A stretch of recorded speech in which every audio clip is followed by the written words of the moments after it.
Hello friends, welcome to my channel. ఈరోజు నేను ప్రసాదం చేస్తున్నాను ఫ్రెండ్స్, దద్దోజనం. దాన్ని పెరుగన్నం కూడా అని అంటారు. దానికోసం నేను 3 పిడికల బియ్యం తీసుకున్నాను. అంటే కొలత చెప్పాలంటే హాఫ్ కప్ బియ్యం తీసుకున్నాను. దాంట్లో వాటర్ ఎక్కువ పోసి బాగా మెత్తగా ఉడికించాను. చూడండి, చాలామంది చేత్తోని అది ఇది చేస్తారు. నేను స్పూన్తోనే దాన్ని మెత్తగా చేయొచ్చు ఫ్రెండ్స్, వాటర్ ఎక్కువ పోసి. ఇప్పుడు దీంట్లోకి నేను సాల్ట్ తీసుకుంటున్నాను. 1.5 స్పూన్ సాల్ట్ వేసాను.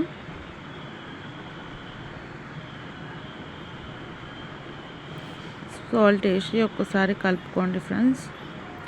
మీరు ఎంత కలుపుకుంటే అదంతా మెత్తగా అవుతుంది. ఇప్పుడు మనం తాలింపు పెట్టుకోవడానికి కడాయి పెట్టాను ఫ్రెండ్స్. కడాయిలో ఇప్పుడు 2 టేబుల్ స్పూన్ నూనె,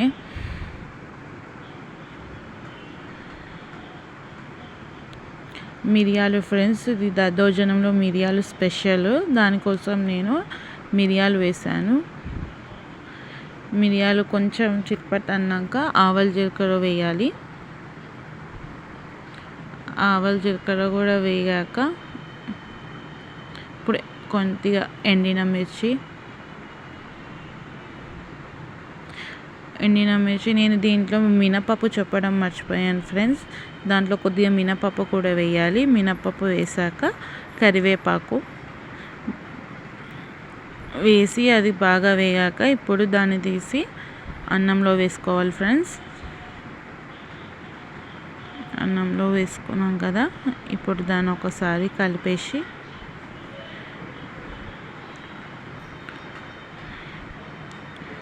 చూసారా ఫ్రెండ్స్, అన్నం ఎంత మెత్తగా అయిందో. ఇప్పుడు దీంట్లోకి మనం 1/2 గ్లాస్ అన్ని మిల్క్ తీసుకోవాలి ఫ్రెండ్స్.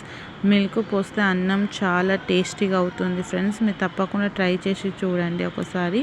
కాచిన మిల్క్ అయినా పర్వాలేదు, పచ్చిపాలైనా పర్వాలేదు. 1/2 గ్లాస్ పోసుకోవాలి. 1/2 గ్లాస్ మిల్క్ పోసుకొని ఒకసారి కలుపుకోవాలి. గుడిలో చేసిన ప్రసాదం లాగా చాలా టేస్టీగా ఉంటుంది ఫ్రెండ్స్. మీరు ట్రై చేసి చూడండి ఒకసారి. ఇప్పుడు దీంట్లోకి పెరుగు వేసుకోవాలి.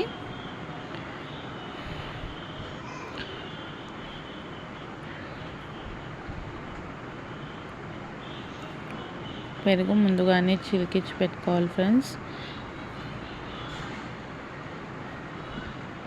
పెరుగు వేసుకున్నాం కదా, వేసుకొని ఇప్పుడు దీన్ని మంచిగా కలుపుకోవాలి. అంతా అన్నంలో పెరుగు మిక్స్ అయ్యేలాగా కలుపుకోవాలి ఫ్రెండ్స్.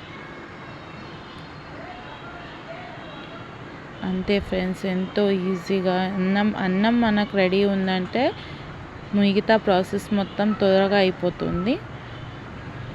చూసారా ఎంత బాగా వచ్చిందో. టేస్ట్ కూడా చాలా బాగుంటుంది ఫ్రెండ్స్, తప్పకుండా ట్రై చేయండి. ఇప్పుడు దీన్ని సర్వింగ్ బౌల్కి తీసుకున్నాము.